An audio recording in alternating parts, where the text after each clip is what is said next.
एक गोष्ट तुम्ही अनुभवली का बघा. आपण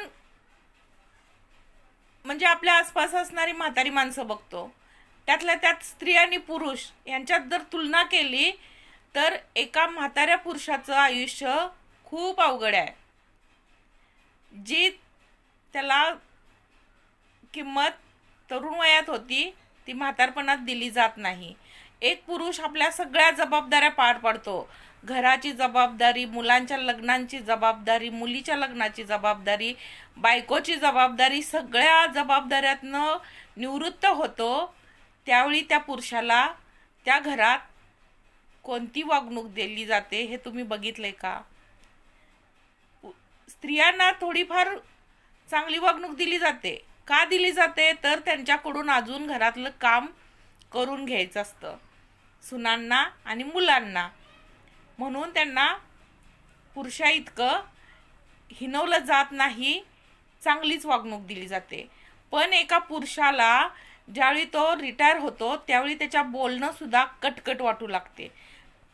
तो पुरुष चिडचिडा झालाय असं वाटतं. काही काळानंतर पुरुष म्हातारा होतो तर स्त्री परिपक्व होते आणि घरातलं त्याचं स्थान हळूहळू दर्जा कमी होऊ लागतो. ज्याच्या बोलण्याला सन्मान मान दिला जायचा त्याचा नंतर रागराग केला जातो. तो आपल्या जबाबदाऱ्या सगळ्या हळूहळू पार पाडतो. तसंच हळूहळू त्याचं घरातलं स्थान पण नगण्य होतं, त्याचं स्थान कमी होत जातं. त्यानंतर त्याला पूर्ण घर एक रागीट चिडचिडा म्हातारा म्हणून ओळखतो. ज्या कठोर निर्णयांनी एकेकाळी त्यानं पत्नी आणि मुलांचं भविष्य घडवलं होतं तेच कठोर निर्णय आता ओझं वाटू लागतात आणि त्याच निर्णयांना चुकीचं समजून त्याच्यावरती टीका केली जाते. पूर्ण घरदार त्याला चुकीचं समजतं. कोणत्या ना कोणत्या कारणाने त्याला चुकीचं समजलं जातं आणि जर खरोखरच त्याच्याकडून एखादी चूक झाली तर मग काय, त्याला देवच वाचवू शकतो.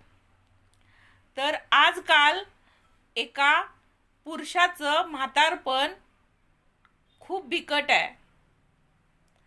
त्याच्या जर नावावर प्रॉपर्टी असेल तर त्याला थोडाफार सन्मान मिळतो, जोपर्यंत त्याच्या नावावरती प्रॉपर्टी आहे तोपर्यंतच.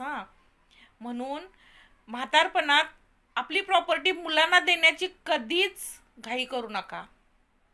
वेळेआधी कधी स्वतःची प्रॉपर्टी दुसऱ्यांच्या नावावर करू नका.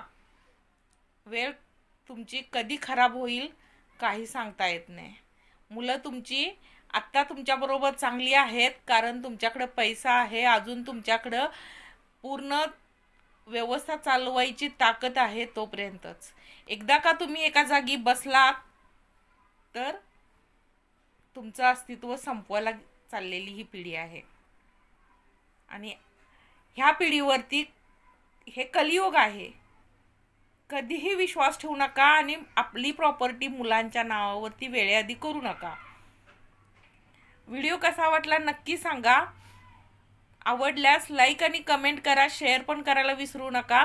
फेसबुकवर बघत असाल तर फॉलो करा आणि जर यूट्यूबला बघत असाल तर सबस्क्राईब करा.